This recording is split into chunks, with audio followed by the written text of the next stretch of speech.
سورہ انفال یہاں سے شروع ہو رہی ہے، اس کی پہلی آیت کا پہلا جملہ یہ ہے یسألونک عن الانفال۔ جب مال غنیمت آ گیا تو صحابہ کرام پوچھنے لگے کہ یہ مال کس کو ملے گا، یہ مال کس کو ملے گا، کس کا حق ہے، کتنا کتنا حق ہے۔ مہاجرین جو ہجرت کر کے مکہ سے مدینہ آئے تھے، سب کو چھوڑ کر وہ یہ خیال کرنے لگے چونکہ ہم فقر میں ہیں، غربت میں ہیں، محرومی میں ہیں، مالی تنگ دستی میں ہیں، اور اپنا سب کچھ چھوڑ کر آ گئے تھے اسلام کی خاطر، تو یہ پہلی جنگ کے بعد پہلی بار مال غنیمت اسلامی ریاست کو ملا ہے۔ وہ سمجھنے لگے کہ یہ ہمیں ملنا چاہیے، شاید ہمارا حق ہے۔ انصار جنہوں نے انہیں سنبھالا دیا تھا وہ سوچنے لگے کہ چونکہ ہم نے بے دست و پا، بے یار و مددگار آنے والے مہاجرین کو تحفظ دیا، حفاظت دی، رہائش دی، ٹھکانہ دیا، فراہمی کی، ہر ضرورت کی چیز کی مدد کی، تو شاید اس کے صلے میں ہمیں ملنا چاہیے۔ تو اس طرح کی سوچیں پیدا ہو گئیں۔ سب سے پہلی بات جب صحابہ کرام کی بات آئے، سمجھو اولاً وہ انسان تھے۔ اولاً کیا تھے؟ انسان تھے، اور انسانوں کی جو طبیعت ہوتی ہے وہ ان کی بھی طبیعت تھی، بشر تھے، انسان تھے، پھر عرب تھے، ان میں پھر بدو بھی تھے، اعرابی بھی تھے، قبائل والے لوگ تھے۔ وہ جو انسانی طبیعت ہے وہ بھی تھی، جو بشری خصائص ہیں، خصائل، وہ بھی تھے، جو نفسیات ہوتی ہے وہ بھی تھی، اور عرب کے معاشرے میں جو ثقافت، تہذیب اور جو قبائلی معاشرے کا رواج تھا وہ بھی تھے، جو سوسائٹی میں رہنے سے جو سوچ ڈیولپ ہوتی ہے through customs, through traditions, through conventions, اجتماعی ماحول میں ایک کولیکٹیو ایٹماسفیئر ہوتا ہے، اجتماعی ماحول میں جو سوچ بنتی ہے وہ بھی تھی۔ سو وہ سب کچھ تھا جو کسی دور میں ایک سوسائٹی میں جنم لے کے پرورش پانے والے انسانوں میں ہوتا ہے۔ اس لیے ایمان قبول کرنے اور اسلام لانے سے پہلے تو جب کفر میں تھے تو شرک بھی کیا بہت سونے، بڑے قلیل تھے جو پہلے بھی شرک سے بچے رہے۔ تو شرک بھی کرتے تھے جو جب کافر تھے، تو شراب بھی پیتے تھے جب کافر تھے، بدکاری بھی ہوتی تھی جب کافر تھے، جوا بھی کھیلتے تھے جب کافر تھے، ناچ گانا بھی ہوتا تھا جب کافر تھے، حتیٰ کہ کعبے کا طواف بھی اپنی رسم کے طور پہ کرتے تھے، ننگے ہو کر تالیاں بجاتے ایسے ایسے اور سیٹیاں مارتے اور کعبے کا طواف کرتے، کہتے یہ ہماری نماز ہے۔ یہ ان کا کلچر تھا، سوسائٹی تھی، تو اس سوسائٹی کے جو حالات تھے سو وہ ان کے بھی تھے۔ پھر ایمان لے آئے، صحابی ہو گئے، تو ان کا جو شرف ہے کہ ہمارے سر بھی جھکے ہوئے ہیں اور آنکھیں بھی جھکی پڑی ہیں، اور قیامت کے دن تک ہم اپنے سر بھی ان کے آگے نہیں اٹھا سکتے اور آنکھیں نہیں اٹھا سکتے، اور ابدال، قطب اور غوث جیسے ولی بھی ان صحابہ کی برابری کا دعویٰ تو کیا گمان بھی نہیں کر سکتے۔ یہ کیفیت ہو گئی ہے، یہ ان کے کسی ذاتی تقوی، زہد، مجاہدہ، عبادت گزاری اور علم کی وجہ سے نہیں، وہ جس کے پاس جتنا تھا سو اس کا درجہ اتنا بلند ہوتا چلا گیا، مگر یہ مومنوں کی اور ابدالوں کی اور قطبوں کی اور غوثوں کی اور ولیوں کی اور ساری دنیا کی جو نگاہیں اور گردنیں ادب میں ان کے سامنے جھکی پڑی ہیں، وہ ان کے زہد اور عبادت کی وجہ سے نہیں، وہ فقط ایمان کی نگاہ سے مصطفیٰ کو تک لینے کی وجہ سے، وہ فقط اس وجہ سے کہ ایمان لائے اور حضور کی صحبت میں آ گئے۔ یک زمانہ صحبت با اولیاء، یک زمانہ، مولانا روم نے کہا یک زمانہ صحبت با اولیاء بہتر از 100 سال طاعت بے ریا۔ مولانا روم کہتے ہیں کہ اللہ کے ولی کی صحبت اور مجلس میں ایک لمحہ دل کی سچائی کے ساتھ بیٹھ جانا 100 سال اخلاص والی عبادت سے بھی بہتر ہے۔ یہ تو ولی کی صحبت کا ایک لمحہ ہے اور وہ نبی کی صحبت میں آ گئے تھے۔ تو بات یہ رکھ لیں کہ درجہ ان کا اس وجہ سے قائم نہیں کہ ان کا نفس نکل گیا تھا ان کے اندر سے،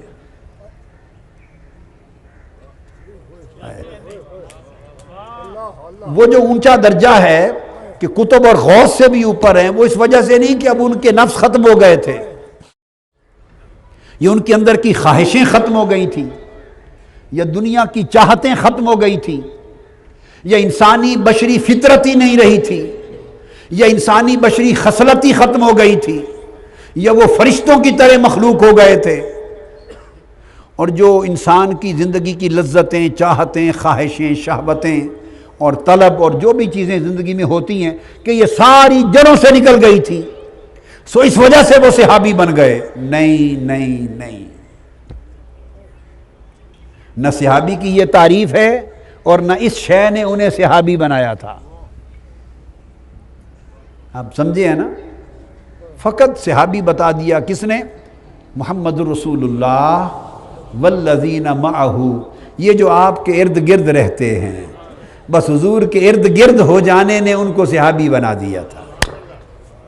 ہائے، حضور کے ساتھ رہنے نے انہیں صحابی بنا دیا تھا۔ بس کلمہ پڑھ لیا تھا، حضور کو تکتے تھے، یہی صحابیت ہے۔ کلمہ پڑھ لیا تھا، ایمان پر تھے اور حضور کو تکتے تھے، یہی صحابیت ہے۔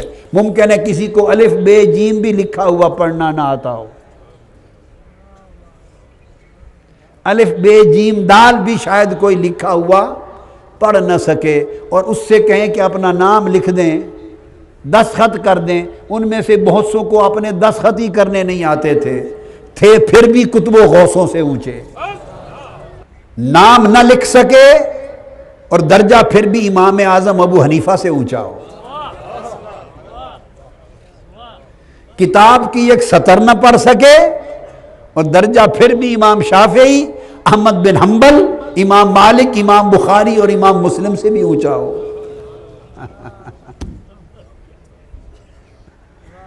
اور نماز صرف پنجگانہ نماز پڑھتے ہوں، ساری رات کھڑے ہونا، تہجد تک اور ریاضتیں کرنا، مجاہدے اور عمر بھر روزے رکھنا، ان میں سے کوئی عمل بھی نہ ہو، صرف فرض نماز ہی پڑھتے ہوں، تو درجہ حضور سیدنا غوث العظم سے بھی اونچا ہو، جن کے 40 سال عشاء کے وضو سے فجر پڑھتے گزر گئے۔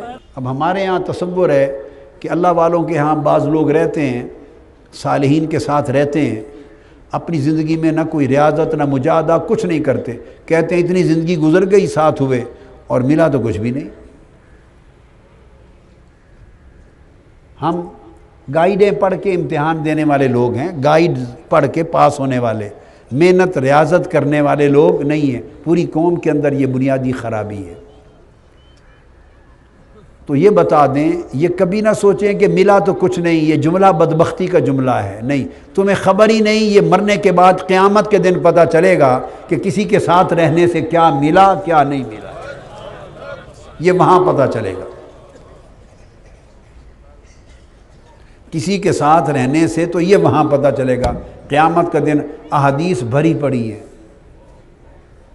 کہ اللہ والوں کو جب حکم ہوگا کہ جنت میں چلے جاؤ تو اس وقت پتہ چلے گا، وہ رک جائیں گے، وہ عرض کریں گے باری تعالیٰ نہیں جاتے، جب تک یہ ہمارے ساتھ رہنے والے جو دوزخ میں چلے گئے ہیں اپنی اعمال کی خرابیوں کی وجہ سے، ان کو نکال کے دوزخ سے ساتھ نہ لے جائیں، جنت میں نہیں جاتے۔ اللہ پاک فرمائے گا اچھا انہیں پہچانتے ہو؟ یہ بخاری شریف میں حدیث ہے، حدیث صحیح، عرض کریں کہ باری تعالیٰ پہچانتے ہیں؟ فرمایا اچھا بھی جاؤ، جن یہ پہچانتے ہو تو نکال کے لے گاؤ، وہ سب کو نکال کے جنت میں لے جائیں گے۔ یہ شفاعت ہوگی اللہ پاک جو اہل ایمان اہل اللہ کو عطا کرے گا۔ اور ایک حدیث میں ہے پھر وہ کہیں گے اپنے لوگوں کو بھئی خیال کرو کوئی ہمارا کوئی بندہ رہ نہ جائے، ہمارا کوئی بندہ، تو ایسے ہاتھوں میں ہاتھ انگلیوں کے ساتھ زنجیر بنا کے جگڑ لو، وہ ہاتھوں کے زنجیر بنا کے جگڑ لیں گے۔ اور آقا علیہ السلام نے فرمایا حدیث پاک میں ہے کہ 3 لاکھ یا 70,000 یا 7 لاکھ تک بھی بیان کیے، ایسے لوگ بھی ہوں گے کہ انگلیوں سے انگلیاں جکڑ کے زنجیر بنا کے جنت میں لے جائیں گے، اور وہ اللہ والے اس وقت تک خود نہیں جائیں گے جب تک ساری قطار پہلے نہ بھیج لیں۔ تو اللہ والوں سے ساری زندگی گزاری، ملا کچھ نہیں، یہ تو قیامت کا دن بتائے گا کیا ملا کیا نہیں۔ اور رہ گئی دوسری بات جو آپ کہنا چاہتے ہیں ملا، وہ ریاضت سے ملتا ہے۔ جو بقایا کہنا چاہتے ہیں کہ اور کیا ملا، وہ صرف ساتھ رہنے سے کیا نہیں، ساتھ رہنے سے اس نسبت کی جو برکت ہے، سعادت ہے، وہ مل گئی۔ وہ کسی کو نظر سمجھ میں آئے یا نہ آئے، موت کے بعد دیکھ لے گا۔ باقی جو کچھ ملا وہ ریاضت ہے، دیکھنا یہ ہے کہ اس اللہ والے کی راستے پر عمل تم نے کتنا کیا۔ سو ایک ہے نسبت، ایک ہے اتباع، ایک ہے نسبت اور ایک ہے پیروی۔ تو کچھ نسبت سے ملتا ہے اور کچھ بقایا پیروی سے ملتا ہے، دونوں چیزیں یکجا ہوں تو کامل ہو جاتا ہے بندہ۔ ایک سٹیج ہے لیسٹ منیمم، اس سے کم نہیں ہوتا، اور اگر وہ خرابیاں نکلتی جائیں اور تقویٰ بڑھتا جائے تو درجے بڑھتے جاتے ہیں، مگر اس لیول سے جو لیسٹ منیمم ہے کم نہیں ہوتے، وہ جو ایمان سے حضور کو تک لینا۔ تو جو پہلی بات بتانا چاہتا ہوں وہ یہ کہ آپ اندازہ کر لیں، یہ وہ لوگ تھے کہ جو ہجرت کر کے بھی آ گئے تھے، ہجرت کر کے بھی آ گئے تھے، اور ہجرت کر کے آنے والوں کو سہارا بھی دے دیا تھا، ان حالات میں تکڑے تھے۔ یہ خاص بات ہے، ان حالات میں تکڑے تھے۔ تو پہلا نقطہ یہ سمجھانا مقصود ہے کہ بعض اوقات ایمان کو اتنا مضبوط کرو کہ جب مال نگاہ میں آئے تو دل لرزے نہیں، بس ایمان کو اتنا مضبوط کرو کہ مال جب سامنے آ جائے اور ہاتھوں کے سامنے بھی پڑا ہو تو دل لرز نہ جائے، پھسل نہ جائے، دل یار کی طرف، مولا کی طرف رہے۔ یہ پہلا نقطہ تھا۔ موت کی لوگوں کسی کو یقین اور خبر نہیں ہے کہ کب آ جائے، کس کو یقین ہے کہ ہم اتنے سال جی لیں گے، اور کس کو یقین ہے کہ ہم آج شام تک بھی نہیں جی سکیں گے۔ فاصلے بہت زیادہ بھی ہیں اور فاصلے بہت کم بھی ہیں، اس سے منہ پھیرے رکھیں تو پھر فاصلہ بہت زیادہ ہے جنت میں اور ہمارے درمیان، اور اگر منہ اس کی طرف کر لے اور اپنے ذوق بدل دیں، اپنی ترجیحات بدل دیں اور منہ اس کی طرف پھیر لیں، بس ہم بدل جائیں۔ میں اب لفظ بولوں گا کہ ہم میں اور جنت میں اتنا فاصلہ رہ گیا ہے کہ ہم بدل جائیں، بس اگر ہم بدل جائیں تو جنت آپ کی منتظر ہے۔ جب پریشان ہوئے تو حضور کی بارگاہ میں آ گئے اور حضور نے اللہ کی بارگاہ میں ہاتھ اٹھا لیے، مدد ہوئی۔ مگر یاد رکھ لیں صحابہ کرام نے رجوع الی الرسول کیا اور حضور نے رجوع الی اللہ کیا۔ وہ پریشان ہو کے آقا کی بارگاہ میں آئے، آقا یا رسول اللہ اتنے بڑے لشکر اور اتنے بڑے سردار اور کافروں کے اتنے اور بھی افواج آ گئی ہیں، پریشان ہو کے حضور کی طرف آئے۔ یہاں ایک بڑا خاص نقطہ بتا رہا ہوں، یعنی انہیں اپنے کم ہونے اور کمزور ہونے کا احساس ہوا تو دوڑے حضور کی طرف۔ تو اولیاء راز بتاتے ہیں کہ اللہ کی مدد چاہو، طاقت چاہو تو اپنے کمزور ہونے کی معرفت پیدا کرو۔ ہائے ہائے ہائے، جانوں کے کمزور ہیں ہم، کچھ نہیں، پھر مدد کرے گا۔ اگر علم چاہو تو اپنے جاہل ہونے کا یقین پیدا کرو، اگر عزت چاہو تو اپنے حقیر اور کمینہ ہونے کا یقین پیدا کرو کہ میں تو حقیر ہوں، پلید نطفہ ہوں، گناہگار، بدکار، سیاہکار ہوں، کچھ نہیں ہوں، بے عزت ہوں۔ جب اپنی حقارت پر اتنا یقین کرو اور پھر استغاثہ کرو، توجہ کرو، تو پھر وہ عزت دیتا ہے۔ اپنی جہالت کا اتنا یقین کرو کہ مجھے تو کچھ معلوم نہیں، جہالت کا جب یقین ہو اور پھر رجوع کرو تو علم دیتا ہے۔ اپنی محرومی اور محتاجی کا یقین کرو اور پھر احتجاج کے ساتھ توجہ کرو، مدد مانگو، تو وہ فراخی دیتا ہے۔ اپنی گناہگاری کا یقین کرو اور پھر رجوع اللہ کرو تو وہ درجہ اور تقویٰ دیتا ہے۔ اللہ کی ناراضگی اور نافرمانی کا اپنی زندگی کے بارے میں یقین کرو تو اللہ اپنی رضا کی مدد عطا کرتا ہے۔ لوگو، مجھے تو عمر بھر جو دین کی سمجھ آئی ہے، عمر بھر جو سمجھ آئی ہے، وہ یہ کہ جو حضور کو جتنا خوش کر لے خدا اسے اتنا عطا کرتا ہے۔